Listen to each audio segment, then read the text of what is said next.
이렇게 자료를 준비를 해왔어요. 제가 자료를 준비를 해왔는데 이게 뭐죠? 이게 동네에서 제일 큰 느티나무죠. 제일 큰 느티나무인데 이 느티나무가 어디서부터 오느냐면 느티나무 씨에서 나오잖아요. 느티나무 씨가 이렇게 조그매요. 손톱보다도 더 작아요. 굉장히 작은 나무에 작은 씨에서 이렇게 커지는 거죠. 이렇게 커지는데 얘는 뭐냐면 이게 이제 엔트로피가 그럼 어떻게 탄생하느냐. 그래서 이제 엔트로피를 탄생시켜서 엔트로피를 한번 정의해 보려고요. 그래서 이제 엔트로피가 뭐냐. 그래서 이제 여러 가지 얘기를 많이 했어요. 그래서 엔트로피가 대세적인 얘기는 어떤 무질서도가 증가하는 방향으로 간다. 그래서 이제 엔트로피를 이 기왕에 이 얘기가 나왔으니까 수업처럼 기호를 하나 쓸게요. 그러니까 필기 도구가 조금 없어서 약간 불편한데 엔트로피를 많은 사람들이 대부분 라지 S로 표시를 해요. S로 표시를 하죠. 그래서 S로 표시해서 이제 엔트로피가 상대적인 개념이다. 이래서 이제 어떤 초기 상태에서 현재 최종 상태까지를 엔트로피의 변화 양으로 보고 양을 이제 우리가 양은 여기 이제 우리 델타 S 이렇게 표시하죠. 델타 개념으로 표시해서 양적인 관계로 이제 정량화 시키려고 노력을 하죠. 이게 이제 기술자들의 얘기고, 그 다음에는 이제 경제학자들은 이거를 어떻게 해서 이제 경제 이론에 맡길 것이냐, 거기에 접목시켜서 상관을 시킬 것이냐, 이런 얘기를 하고, 또는 철학자나 어떤 사상가들은 얘를 사람의 관계 속에서 찾으려고 노력을 하죠. 그래서 이제 원래 개념은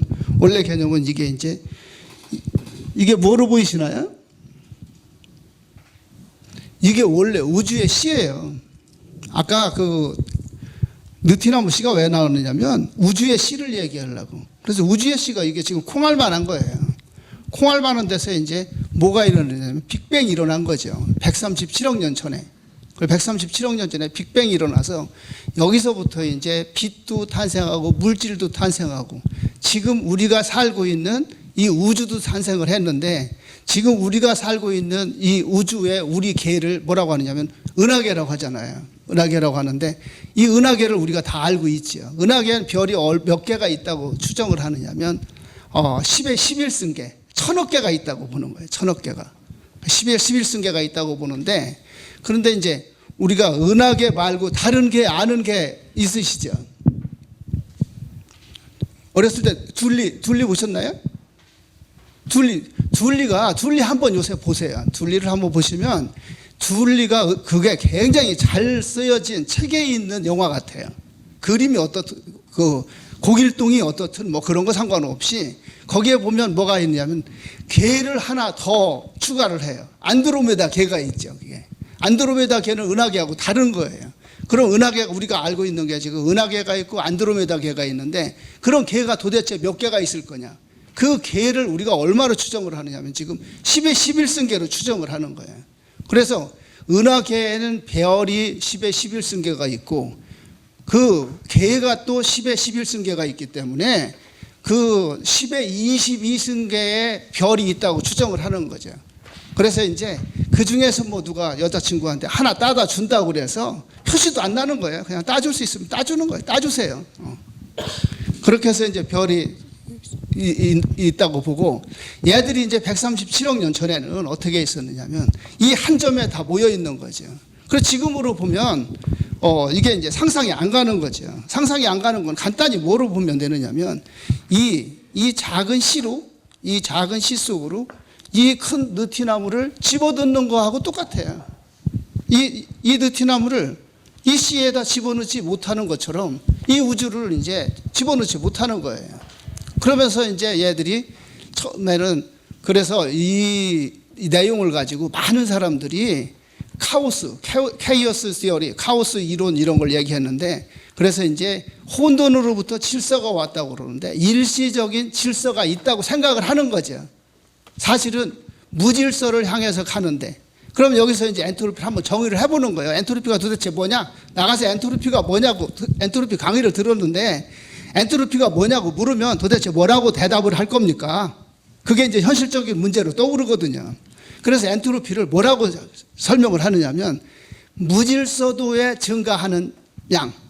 그래서 우리가 이제 무질서도가 증가하는 쪽으로, 그래서 엔트로피가 증가하는 쪽으로 자꾸 가는 거예요.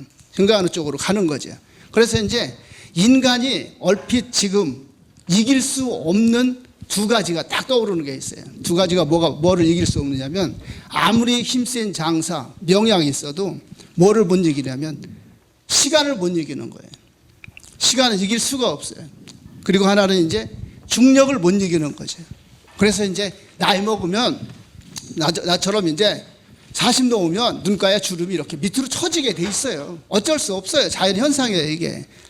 이게 이제 처진 게 그러면 다시 돌아올 수 있느냐? 이게 돌아오지 못하는 거죠. 그래서 이제 인위적인 손을 대고 자꾸 뭔가 노력을 하는데 결국은 이제 엔트로피가 증가하는 방향으로 간데 그 증가 속도를 늦출 수는 있어요, 좀. 늦출 수는 있는 게 이제 이 뒤에서 솔루션을 조금 될 거예요. 그게 솔루션이 될지는 모르지만. 그래서 이제 그런 현상들을 한번 보는 거죠. 그런 현상들이 이제. 참고로 이 강의를 이제 40분 동안 진행하곤 하는데 20분은 강의를 하고 20분은 질의응답 시간으로 이렇게 구성을 하셨어요. 유승준 교양학부장님이 그렇게 구성을 하셔서 이제 첫 시간에 해보니까 이런 거는 이제 뭐냐면 엔트로피 같은 거를 주제를 미리 이제 오실 때 예습을 하고 와야 이제 질문거리가 생기잖아요. 그런데 질문거리가 사실은 없어요. 그래서 질문거리를 제가 지금 좀 만들어 드려야 돼요. 이제 10분은 우리은행에서 까먹었으니까 우리은행 그것도 중요해요. 취직해야죠. 취직 안 하고 어떻게 합니까? 취직을 해야지. 그래서 우리은행 것도 중요하고 이거는 그냥 가볍게 듣고 마지막에 한 10분만 질문으로 그렇게 한번 해볼게요. 조금 이제 여기 사실은 2시간 정도 생각하고 이제 구성을 한 건데 조금씩 잘라가지고 좀 간단히 그렇게 나가는 방향으로 할게요. 그래서 이제 이게 엔트로피를 무질서와 혼돈의 정도를 이제 계량화하려고 노력을 하죠. 계량화하려고. 그래서 이제 기술자들이나 과학을 하는 사람들은 얘를 어떻게 하느냐면 이 엔트로피가 증가하면 우리가 일상생활에서 효율이 떨어지게 돼 있어요. 효율이 떨어지게 돼 있는데 그럼 도대체 효율이 뭐냐? 그래서 효율이 뭔가 이렇게 생각을 해보죠. 그래서 저는 이제 뭐라고 하느냐면 배경이 아까 이제 이미 화학공학과라고 소개를 선생님이 드렸는데 배경이 공대라 수식에 익숙하고 어떤 정의를 수학으로 표현하려고 하는 걸 많이 해요. 그러면 이제 그렇게 배경이 아닌 분은 약간 짜증스럽죠. 그런데 이제 공대 학생들한테도 제가 뭐라고 하냐면 수학도 국어로 표현이 돼야 된다. 말로 표현 안 되는 수학은 수학이 아니다 그러는데 이제 그게 조금씩 이제 노력을 해야죠, 서로. 그래서 이 우주의 탄생, 이제 우주의 크기 그러면서 이제 얘들이 얼마만큼 퍼져나가는지 대략 한 빅뱅이 일어나고 한 30만 년 정도 됐을 때 최초에 이제 현대에 가지고 있는 물질들이 생성이 됐죠. 그게 이제 수소예요. 수소를 가지고 수소가 이제 일어나고 그 걔가 변형이 돼서 지금 대략 이제 우리 지구에 존재하는 주기율표의 물질의 근본적인 물질을 뭐라고 하느냐면 그 화학하는 사람들은 근본적인 물질이라고 안 하고 원소, 엘리먼트라고 얘기하죠. 얘가 지금 한 120여 개 돼요. 그거 이제 화학을 하신 분들은 화학책에 커버에 딱 피면 얘가 이제 그 표가 있거든요. 그런데 그거 하는 사람들은 그거를 다 순서대로 외워요. 시험을 보려고. 그런데 이제 그 순서가 사실은 이제 성격별로 논 것들이거든요. 그 어떤 규칙성이 있으니까 순서를 해놨죠. 그건 뭐 상관없고. 그래서 이제 이렇게 해서 이제 무질서와 혼돈의 정도다 그러는데 각 분야에서 얘가 이제 다르죠. 좀 다르죠. 그래서 여기서 이제 약간 그런 걸 표시하는데, 그래서 제가 여기다 이제 사실은 쓰지 않고 좀 컨닝해가지고 책에 있는 걸 요약해가지고 와서 읽어드리려고 가지고 왔거든요. 그랬더니 불도 없고 여기가 꼼꼼해가지고 보이지도 않아요. 굉장히 상당히 당황스럽게 만듭니다. 컨닝을 할 수가 없어요. 그래서 이제 그 얘기를 그냥 같이 할 거고, 그래서 이제 이걸 한번 보는 거예요. 이게 조금 마음에 안 드는데 필기가 필요한데, 우리가 뭐냐면 이게 정상 상태라는 게 우리 어렸을 때 한 고등학교 1학년 때쯤 미분에 대한 걸 다뤄봤잖아요. 미분에 대한 걸 다뤄봤는데, 미분을 다루기 전에 뭐를 하나 정의하느냐면 우리가 어떤 그래프에서 x, y 좌표를 하나 정하는 거예요. 그래서 x, y 좌표 중에 증가분을 기왕에 왔으니까 저 팀장님이 저걸 어렵게 구해오셨으니까 저거를 사용을 합시다. 딱 맞춰서 잘 오셨어요. 이것도 지금 홍 교수가 강의 실력이 딸려서 이러는 거예요. 사실은 칠판이 없어도 그럼 제대로 설명을 할 수 있어야죠. 근데 칠판이 있어야 설명을 한다고 하면 이게 핑계죠. 이제 강의가 제대로 안 되는 거죠. 천천히 하세요.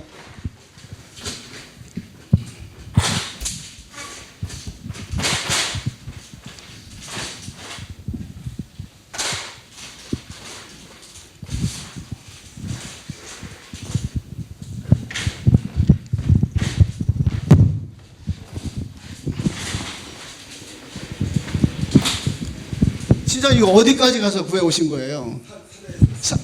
이게 인문대에서 구해온 것도 아니에요. 다른 대학에서 가서 구해온 거예요. 박수 한번 보내주세요. 감사합니다. 저거 하나 설명하려고.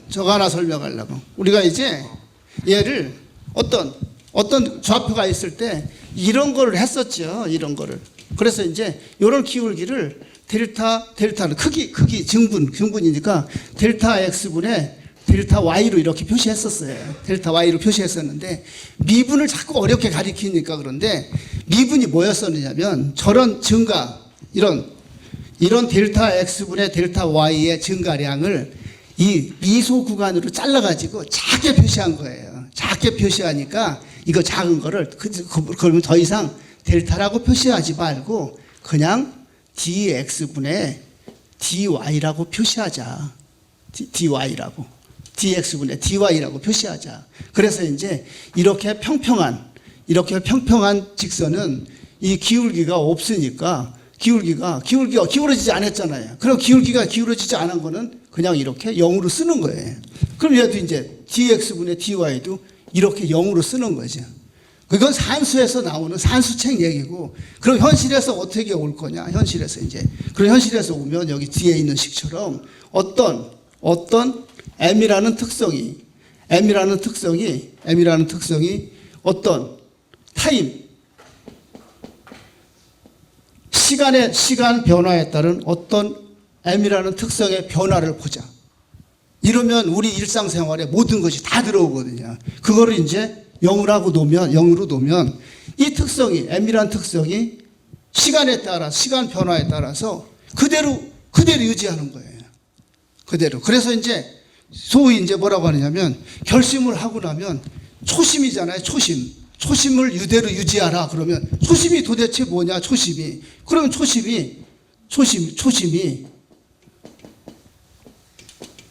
이렇게 쓰면 안 되느냐고. 마음이 시간에 따라서 변화되지 않으면 그게 초심으로 계속 유지가 되는 거지. 계속 화이팅을 하는 거죠. 우리 젊은 사람들이니까. 그래서 이제 그렇게 해서 설명을 하고 칠판은 됐어요. 이제 이거 쓰려고 가지고 온 거예요. 그러면 이제 우리가 이 미분 형태가 됐기 때문에 이대로 하시면 돼요. 그러면 얘가 지금 이 특성을 보면 DM이 이렇게 이제 계속 가잖아요. 계속 가면 그러면 어떻게 되느냐면 얘가 이렇게 되는 거예요. 엔트로피가. 아까 이제 S로 표시하자고 그랬잖아요. S로 표시해서. S로 표시해서 델타 S 그러면 이제 엔트로피의 변화량이 어떤 기준 시점에서 과거로부터 다 흘러가는 거예요. 과거에서부터 지금까지 변화량이 제로다. 이거는 뭐냐면 제로면은 선방한 거예요. 0보다 작을 수는 없어요. 시간이 어떤 경우든. 그래서 이제 뭐냐면 엔트로피를 제일 많이 써먹는 데가 어디냐면 연력학이에요. 연력학에서는 뭐라고 하느냐면 연력학은 법으로 다루거든요. 연력학 0법칙, 연력학 1법칙, 2법칙, 3법칙 이러는데 연력학 1법칙이 뭐라고 하냐면 에너지 보존에 관한 법칙이라고 그러는데 에너지 보존에 관한 법칙이 이 우주의 에너지는 창조되거나 파괴될 수 없다. 다만 형태가 변할 뿐이다. 그런데 그렇게 얘기했는데 여러분들 집에서 한번 생각해 보면 그래서 이제 에너지 보존에 관한 법칙을 살짝 악용하려고 하죠. 그러면 에너지 보존이 되면 우리 집에 전기를 뭐하러 아끼느냐고 그대로 쓰면 되지. 그런데 안 되잖아요. 다음 달에 맨날 공부한다고 불 켜놓고 자면 엄마한테 맞아 죽지. 전기요금은 누가 내는데 우리가 결국은 내는데 아니 창조되거나 파괴되지 않으면 뭐하러 전기요금을 내라고 하느냐고. 그냥 쓰면 되지. 이게 안 되니까. 그래서 이제 얘를 우리가 이제 뭐냐면 효율로 한번 생각을 해보는 거지. 효율로. 그래서 효율을 저하시키는. 그래서 이제 우리가 가만히 생각해 보니까 효율을 저하시키는 이 도둑놈들이 있는 거 아니에요. 효율을 저하시키는 도둑놈들이 누군가 봤더니 엔트로피가 증가하기 때문에 효율이 감소되더라. 그런 거지. 그러면 와닿지 않습니다. 이게. 그럼 와닿지 않는다 그러면 이제 어떤 예를 들어보느냐면 똑같이 뜨거운 물 100도씨짜리 세수대에다 물을 한 바가지 주는 거예요. 100도씨짜리 물을 주면 이거를 겨울에 더 고마워하느냐 여름에 더 고마워하느냐죠. 영하 20도일 때 100도씨짜리 물 한 바가지하고 이제 여름에 뜨거울 때 30도 40도 올라갔을 때 100도씨짜리 물 한 바가지하고 어떤 게 더 고마워할 거냐 이거죠. 어떤 게 더 고마워할 것 같아요? 어느 때? 여름에? 겨울에가 더 고마워하죠. 왜 그러냐면 이제 그걸 그렇게 보는 거예요. 100도씨짜리 물을 얼마만큼 더 온도를 떨어질 때까지 쓸 수 있나. 그거를 이제 어베일러빌리티 유용성이거든요. 그 유용성이 크면 엔트로피가 작아지고 유용성이 작아지면 엔트로피가 커지죠. 그래서 이제 이게 엔트로피가 그래서 일이나 효율을 저하시키는 그런 요인이거든요. 그래서 요거는 이제 여기에 잠깐 이제 여기에 절제 제갈량과 사마의를 써놨는데 이 얘기는 통과할게요. 이거는 굉장히 이야기가 길고 재밌는 건데 그냥 저기 교수님들 어르신들은 좋아하는데 우리는 별로 안 좋아해요. 그 나중에 이제 책으로 보시고 요거 한번 볼게요. 그래서 이제 그런 특성이 이제 엔트로피가 제로로 유지되는 작아지진 않아요. 제로로 유지되는 정상 상태. 저게 아까 특성이 D분의 DM이 0인 상태를 이제 정상 상태로 예시했는데 그럼 우리의 사랑도 이렇게 될 수 있잖아요. 이러면 이거 우리말로 표현하면 뭐예요? 이게 계속 시간에 따라서 시간의 변화에 따라서 계속 유지되면 이게 영원한 사랑이죠. 이렇게 가고 있어요? 얘가? 근데 이렇게 가고 있지 못해 이게. 그래서 내가 지금 이제 연애할 때도 이게 뭐냐면 사람들이 TV를 보면 막 뉴스에 뭐 나오고 성인 문제가 막 나오잖아요. 그러면서 나오는 얘기가 뭐라고 나오냐면 권태기가 나와요. 권태기라는 말이. 그런데 여자친구 남자친구 사귈 때도 권태기가 있어요. 이게 권태기가 언제 있느냐면 반드시 6개월 이내 한 학기 이내에 쫑나게 돼 있어 이게. 그래서 나만의 잘못이 아니다 이게. 그걸 아시면 돼요. 그래서 이제 여기는 뭐를 내가 예를 들었냐면 인간 동물적 사랑의 지속기간 이렇게 했는데 이게 뭐냐면 이 페로몬 호르몬이 있는 거 아니에요. 페로몬 호르몬이 수백 가지 이성체가 생겨가지고 이게 처음 만나는 사람한테도 소위 한눈에 반할 수가 있어요. 서로 코드가 맞는 거예요. 이 호르몬이 알아보는 거예요. 이건 동물적인 감각이. 그래서 이제 삐리리하고 그 호르몬이 나오는 거지. 동물이 모든 동물이 다 인간도 거기에 포함이 되는 거죠. 그래 나오다가 얘가 아무리 뉴페이스를 만나도 6개월이 지나면 안 나와. 끝이에요. 그러면 이제 그 동물적인 감각으로 보면 6개월 지나면 이제 권태기가 오는 거거든요. 그러면 그때는 뭐냐면 이제 끈기와 이제 어떤 지속적인 노력, 어떤 이제 도덕적인 책임감 이런 거로 이제 계속 평생을 해야 되는 거지. 그래서 계속 그러면 바뀌고 뭐 그러면 그것도 이제 문제잖아요. 그 여기다 밑에 이제 뭐라 했냐면 뭐를 예를 들었느냐면 당현종과 양옥환의 사랑을 여기다 예를 하나 올려놨어요. 당현종과 양옥환의 사랑을 올려놨는데 이건 또 얘기하면 길잖아요. 그래서 이거는 그냥 통과하겠습니다. 나중에 기회가 되면. 그래서 이제 여기는 뭐냐면 이런 기독교에서 이제 이제 여기 교회 다니시는 분들도 이제 계시고 그래서 말씀드리기가 조금 이제 조심스러운데 저는 참고로 교회 안 다니니까 그냥 어떤 특정 종교를 뭐 무시하고 뭐 비판하고 그런 얘기는 아니에요. 그냥 예를 들은 거예요, 이게.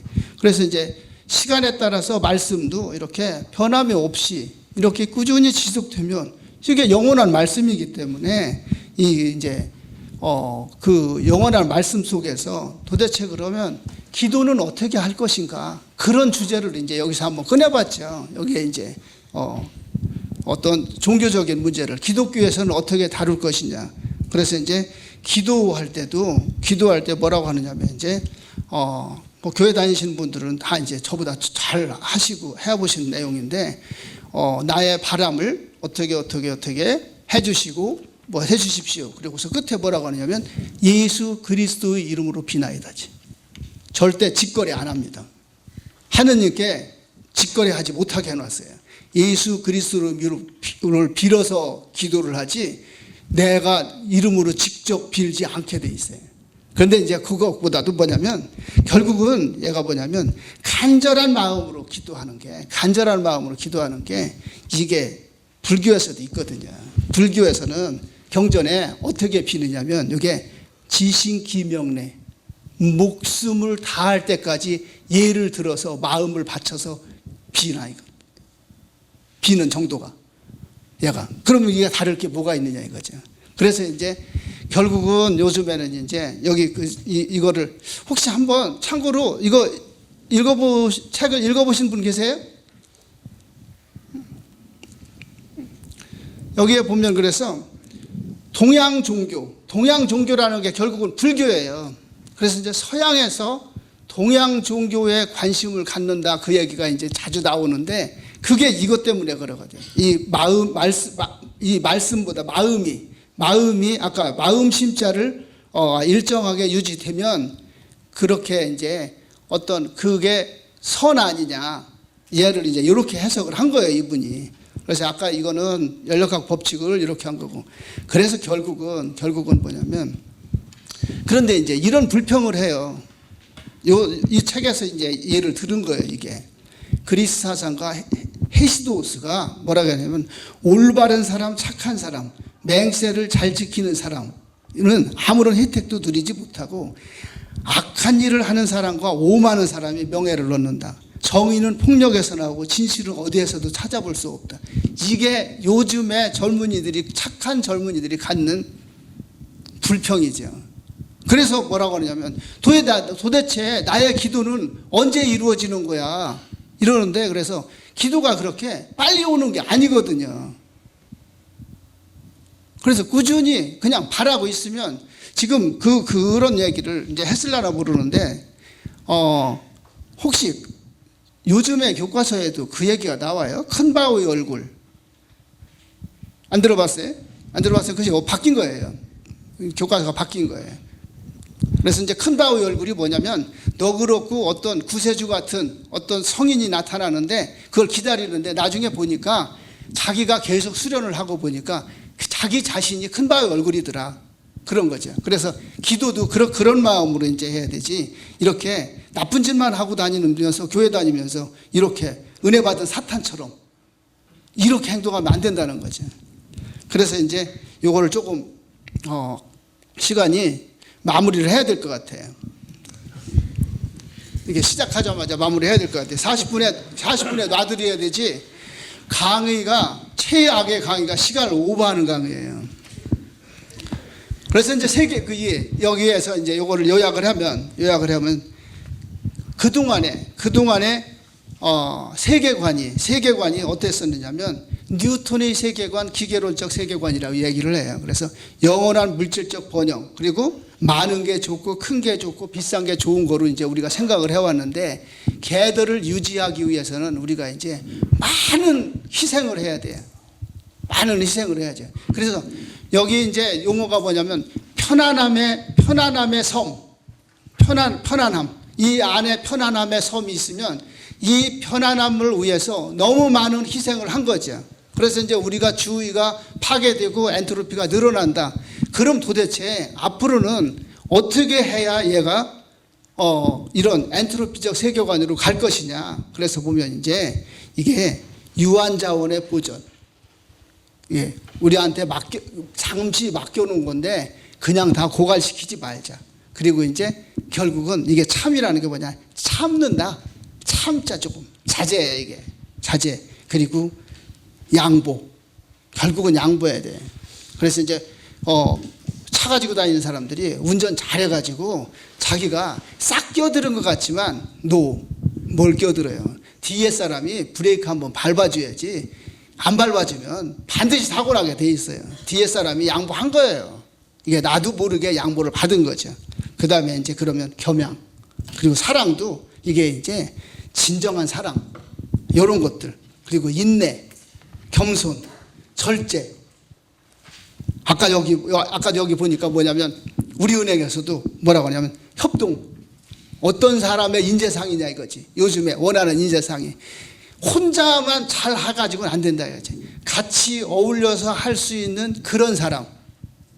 그래서 이제 아까 잠깐 들어가서 보니까 뭐라고 하냐면 면접 준비를 혼자 하지 말라는 거예요. 같이 하라는 거예요. 같이 면접 준비를 하고 가서 면접가서도 집단으로 토론을 할 거니까 그 전에 이제 연습을 해달라는 거죠. 그리고 이제 이게 반드시 나의 희생이 필요하지. 나만 누리고 상대방 보고 양보하라, 협력하라는 안 된다는 거죠. 그래서 나는 이제 이 얘기를 하기 전에 그 전에 이제 뭐라고 생각했었느냐면 신조를 뭐라고 했냐면 그렇게 거창한 게 아니라 뭐라고 써놨냐면 반띵. 내 거 반 내줘야지. 지금 이제 밖에 나가면 책 중에 협상의 법칙 무슨 협상의 기술 뭐 이런 게 있는데 법칙 기술 없어요. 그런 게 어디 있어요. 내 거 반 내줘야 상대방이 설득되지. 상대방 보고만 내가 어떻게 설득을 그런 기술 가진 사람 없어요. 못 시켜요. 뭔가 양보를 하고 내줘야지. 그래서 이제 요거는 이제 이러면 이게 이제 얘가 이렇게 되면 이게 이제 마음이 시간이 지남에 따라서 한결 같으면 이게 참선이거든요. 참선이지. 그래서 여기까지가 이제 이 내용이었었고, 요거는 이제 제가 한번 퀴즈로 낸 거예요. 요새 이제 떠오르는 용어가 있기 때문에 이건 그런데 찬성을 해야 될지 반대를 해야 될지 모르겠어요. 지금 이제 엔트로피만 다시 정리를 하면 엔트로피는 건지고 가야 되니까 무질서도가 증가하는 방향으로 간다. 엔트로피가 그래서 증가한다. 감소될 수는 없다. 감소시키는 방법은 없으니까 증가 속도를 줄이자. 그러면 효율이 떨어지고 증가하면 효율이 떨어지고 어떤 우리가 살 수 있는 환경이 점점 파괴돼서 돌아올 수는 없으니까 증가 속도만 줄이자죠. 그런데 지금까지 우주 역사 137억 년 동안에 엔트로피를 감소시킨 단 하나의 사건이 있었어요. 이게 뭐냐면 예수님의 부활이에요. 이게. 그러니까 요새 뭐냐면 종교에서 무슨 용어가 나오냐면 엔트로피라고 안 하고 신트로피라는 용어를 내놓은 거예요. SYN 트로피로 SY 엔트로피, 신트로피라고. 그래서 이제 신트로피라는 용어는 뭐냐면 엔트로피를 감소시킬 수 있다 그랬는데 이거는 요즘에 목사님들이 강의하면서 이제 그걸 도입한 거지. 내가 보기에는 그거를 대중화시켜가지고 얘기하기는 사실 왜 그러냐면 지금 이것도 137억 년 동안 엔트로피를 감소시킨 단 하나의 사건. 그러면 이제 예수님이 스스로 부활을 했다고 그러면 그거는 인정하고 딱 그게 사실처럼 딱 돼야 이 얘기가 되는 거지. 그게 아직도 그 얘기는 안 할게요 이제. 그래서 여기까지가 이제 해서 엔트로피가 뭐다 요거만 건져 가지고 가시고 시간이 이래서 여기까지로 해서 마무리를 하겠습니다. 감사합니다.